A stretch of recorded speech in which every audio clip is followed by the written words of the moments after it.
शेतकरी बंधू नमस्कार। एका एकरामध्ये 4 पिके आणि उत्पादन 5 लाखाच्या वरतीच।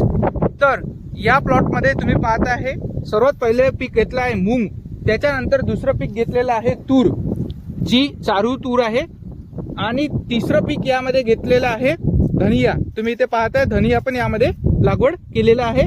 आणि चौथं जे पीक यामध्ये घेतलेलं आहे तर ते सर्वात महत्त्वाचं आहे, त्यामध्ये एकरी 5 लाखाच्या वरती शेतकरी उत्पादन काढतात।